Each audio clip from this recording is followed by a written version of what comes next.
Hi hello అందరికీ నమస్తే. Welcome to our YouTube channel. మనం ఆల్రెడీ సైకాలజీ క్లాసెస్ రెగ్యులర్గా ప్రాక్టీస్ బిట్స్తో సహా చెప్పుకుందాం అనుకున్నాం కదా. అందులో భాగంగా today we're going to study about the factors that influence the development. ఏ ఫ్యాక్టర్స్ డెవలప్మెంట్ని ఇన్ఫ్లుయెన్స్ చేస్తాయంటే, ఒకటి బయాలజికల్, రెండోది సైకలాజికల్, థర్డ్ ఇది వచ్చేసి సోషల్. సైకలాజికల్లోనే ఎమోషనల్ ఫ్యాక్టర్స్ కూడా ఉంటాయన్నమాట. బయాలజికల్ ఫ్యాక్టర్స్ అంటే మనకు తెలుసు కదా, హెరిడిటీ వల్ల అవ్వచ్చు, జీన్స్ వల్ల అవ్వచ్చు, లేదా నర్వస్ సిస్టమ్, డిసీజెస్, ఇవన్నీ బయాలజికల్ ఫ్యాక్టర్స్ అవుతాయి అన్నమాట. సైకలాజికల్ అంటే మన మెంటల్ స్టేట్ని బట్టి కానీ, మనం ఇన్సెక్యూరిటీగా ఫీల్ అవ్వడం కానీ, ఇన్ఫీరియారిటీ కాంప్లెక్స్ ఉండడము, స్ట్రెస్ ఉండడము, లేదా యాంగర్ వల్ల, ఇలాంటివన్నీ psychological are emotional factors. Social factors అంటే మన చుట్టూ ఉన్న ఎన్వైరన్మెంట్, ఫ్యామిలీ అవ్వచ్చు, స్కూల్ అవ్వచ్చు, సొసైటీ అవ్వచ్చు, ఈ ఫ్యాక్టర్స్ వల్ల డెవలప్మెంట్ అనేది బాగా ఇన్ఫ్లుయెన్స్ అవుతుంది. దాంట్లో హెరిడిటీ అంటే తెలుసు కదా, human life begins with the union of male female gametes కానీ, జెమ్ సెల్స్ కానీ, ఇలాంటివన్నీ. ఇదంతా ఒక స్టేజ్ నుంచి స్టార్ట్ అయ్యి ఒక లైఫ్ ఎండ్ అవుతుంది అని చెప్పడం అన్నమాట. Traits are characters that a person naturally inheritance from his or her యాన్సిస్టర్స్ని, దాన్ని మనం హెరిడిటీ అంటాం అన్నమాట. అంటే మన పూర్వీకుల నుంచి వాటి నుంచి వచ్చే క్యారెక్టర్స్ అవ్వచ్చు, ట్రైట్స్ అవ్వచ్చు, ఒక పర్సన్కి ఇన్హెరిట్ అవుతూ దాన్నే హెరిడిటీ అంటాం అన్నమాట. ఇప్పుడు హైట్ రావచ్చు, వెయిట్ రావచ్చు, క్వాలిటీస్ రావచ్చు, ఏవైనా రావచ్చు అన్నమాట. ఈ ఫ్యాక్టర్సే డెవలప్మెంట్కి ఇన్ఫ్లుయెన్స్ అవ్వచ్చు.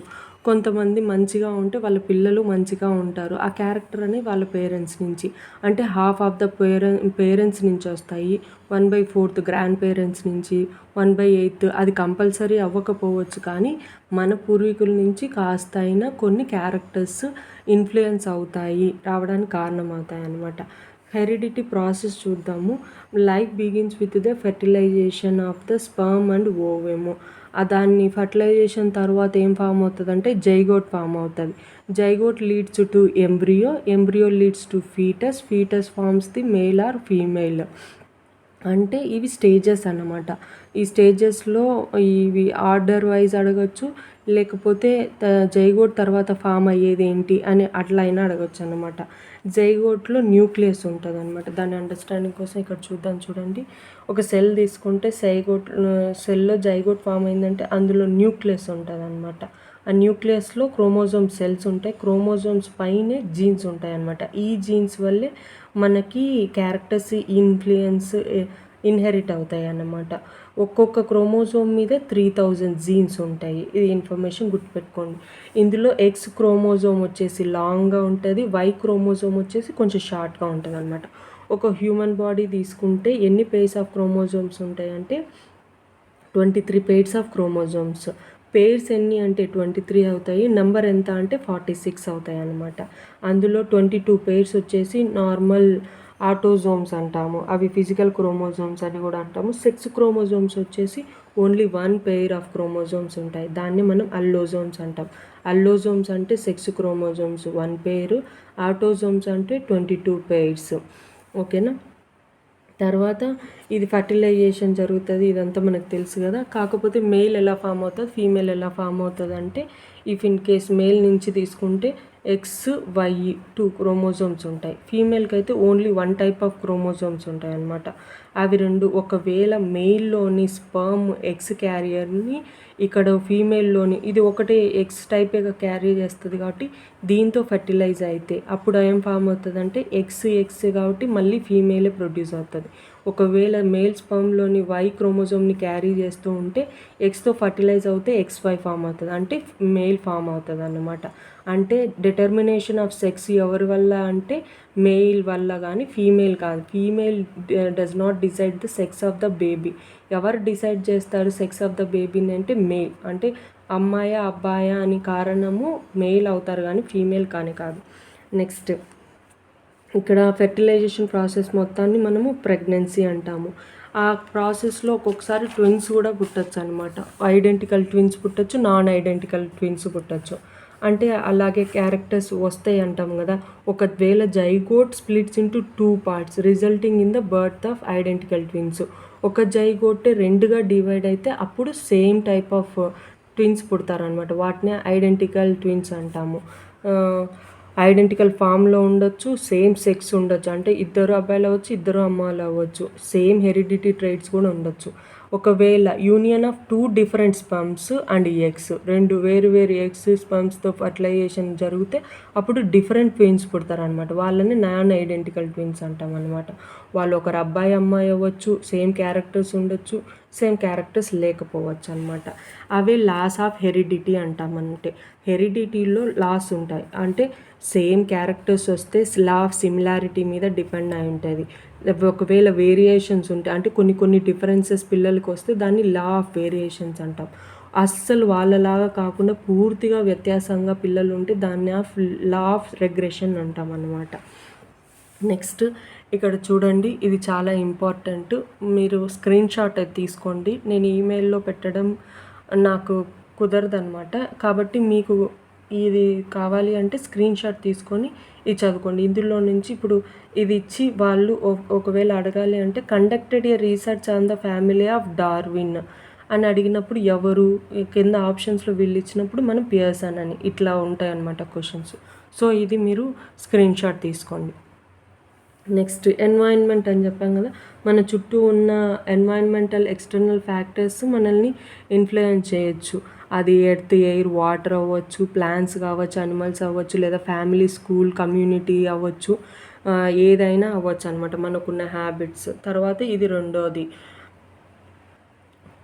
ఇది కూడా ఇంపార్టెంట్. సేమ్ సైంటిస్టులు వాళ్ళు చేసినవి అనమాట, కండక్టర్ రీసెర్చెస్. నెక్స్ట్ దీంట్లోని క్వశ్చన్స్ చూద్దాం మనము, practice bits. How many pairs of chromosomes are there in a living cell? ఇందాక చెప్పాం కదా ఎన్ని పేర్స్ ఆఫ్ క్రోమోజోమ్స్ ఉంటాయంటే 23 pairs of chromosomes. In which of the following is genes present? దేంట్లో genes ఉంటాయంటే మనం చూసుకున్నాం కదా, ఇది న్యూక్లియస్ అయితే న్యూక్లియస్లో క్రోమోజోమ్స్ ఉంటాయి, క్రోమోజోమ్స్ పైన జీన్స్ ఉంటాయి. సో క్రోమోజోమ్, డిఎన్ఏనా, ఆర్ఎన్ఏనా, లైసోజోమా, క్రోమోజోమ్ అంటే క్రోమోజోమ్. ఇక్కడ ఒకవేళ పేర్స్ కాకుండా how many number of chromosomes are there in a living cell అంటే అప్పుడు 46. పేర్స్ కాదు, 46 నెంబర్ అన్నమాట. Other than genes everything that affects a person is his. Genes కాకుండా ఇంకా ఏమి ఇన్ఫ్లుయెన్స్ చేయొచ్చు, ఎఫెక్ట్ చేయొచ్చు అంటే ఒకటి heredity, personality, intelligence, environment. Genes కంటేనే హెరిడిటీ, పర్సనాలిటీ ఇవన్నీ వస్తాయి అన్నమాట. అప్పుడు అది కాకుండా ఏంటి అంటే ఎన్వైరన్మెంట్ అవుతుంది. Who are born as a result of an egg which is fertilised with a sperm and is further split into parts. ఒక ఎగ్ స్పర్మ్ 2 ఫర్టిలైజ్ అయ్యి ఫామ్ అయ్యి అది ఫర్దర్గా జైగోట్ ఫామ్ అయ్యి అందులో నుంచి స్ప్లిట్ అవుతే ఐడెంటికల్ ట్విన్స్ ఫామ్ అవుతారు కదా. 2 వేరు అయితే అప్పుడు నాన్ ఐడెంటికల్ ఫామ్ అవుతారు. Next, what is the number of chromosome present in the human sperm? Number of chromosome present in the human sperm అంటే ఒక స్పర్మ్ అనేది ఒక సెల్ కదా. సో ఒక సెల్లో ఎన్ని క్రోమోజోమ్స్ ఉంటాయంటే 23. Next, what is the number of chromosomes present in a human being? ఇక్కడ చూడండి అప్పుడు 46 అన్నమాట. ఓకేనా. Which of the following is not correct? ఇక్కడ కరెక్ట్ కానిది, genes are the carriers of heredity traits. అవును కదా, హెరిడిటీకి కారణం ఎవరు? జీన్సే కదా. Only X chromosomes are released from a woman కదా. ఓన్లీ ఎక్స్ మాత్రమే రిలీజ్ అవుతుంది ఉమెన్లో. XY are released from the male, correct. So gender determining power belongs to the women. Gender determine చేసేది మెయిల్ కాదు, ఉమెన్ కాదు కదా, మెయిల్ అన్నమాట, man.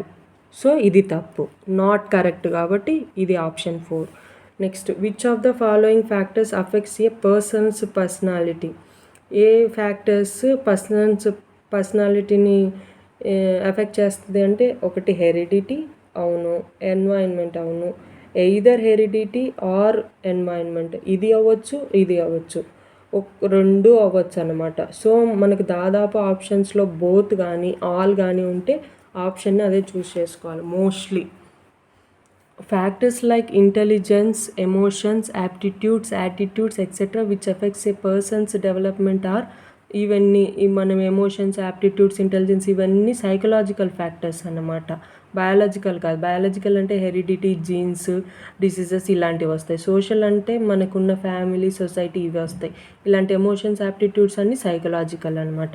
Between the two sides Ramya and Geeta, music means life for one and sports for the other. అంటే 2 variations అనమాట. ఈమెకి music ఇష్టం, ఈమెకి స్పోర్ట్స్ ఇష్టం అనమాట, సిస్టర్స్ అయినప్పటికీ. సో ఇక్కడ ఏంటి, లా ఆఫ్ వేరియేషన్ ఉంది అని అర్థం. Next, which rule of heredity supports the statement that all the sons of Telugu veteran actor NT Rama Rao could not become actors like him.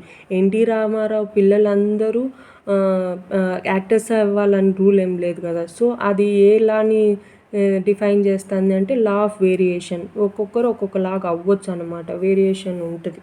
Next, which of the following is not the correct. ఇక్కడ not the correct matching of the people with the research they conducted to support the influence of heredity on the development of an individual. ఇవి మనం ఇందాక పారాగ్రాఫ్లో సైంటిస్ట్లను చూసాం కదా, screen shot తీసుకోమన్నా. అందులో Pearson అనేది twins, siblings and cousins. ఇది పియర్సన్కి మనము Darwin గురించి చదివినాం కదా. సో ఆయన ఏ ఎక్స్పెరిమెంట్ చేశారు, దాని మీద రీసెర్చ్ చేసినారు. కాబట్టి ఇది ఆప్షన్ రాంగ్ అన్నమాట. ఈ మిగతావన్నీ correct. Which of the following is not correct in advocating environmental influence on individual development? Which of the following is not correct in advocating environmental influence on individual development? దానికి ఇక్కడ చూడండి, 19 pairs of identical twins, Watson. ఇది ఈయన చేసిన experiment కాదన్నమాట. 19 pairs of identical twins form చేసింది ఎవరంటే Neumann, Freeman and హాల్సింగర్. వాళ్ళు చేశారు దాని మీద experiment. How does a teacher who recognises children of intelligent parents lag behind in education understand them?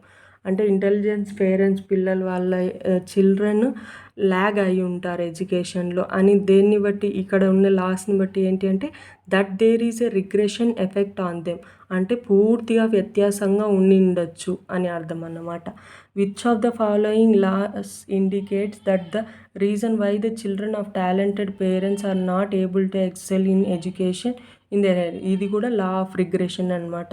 అంటే పండిత పుత్ర పరమసుంట అని అలా చెప్తాం కదా, అది ఎందుకు సేమ్ రిగ్రెషన్ అనమాట, పూర్తిగా వ్యత్యాసంగా ఉండడం.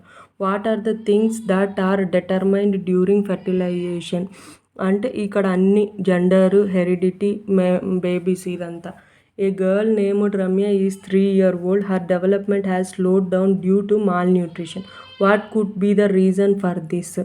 దీనికి మాల్ న్యూట్రిషన్ అంటే ఫుడ్ లేకపోవడం కదా. సో ఇది హెరిడిటీ కాదు, జెనెటిక్స్ కాదు. కాబట్టి ఎన్వైరన్మెంట్ ఇన్ఫ్లుయెన్స్ వల్ల ఆమెకి అలా మాల్ న్యూట్రిషన్ ఫామ్ అయింటుంది. Thank you. Hope you all understood. Please like, share and subscribe.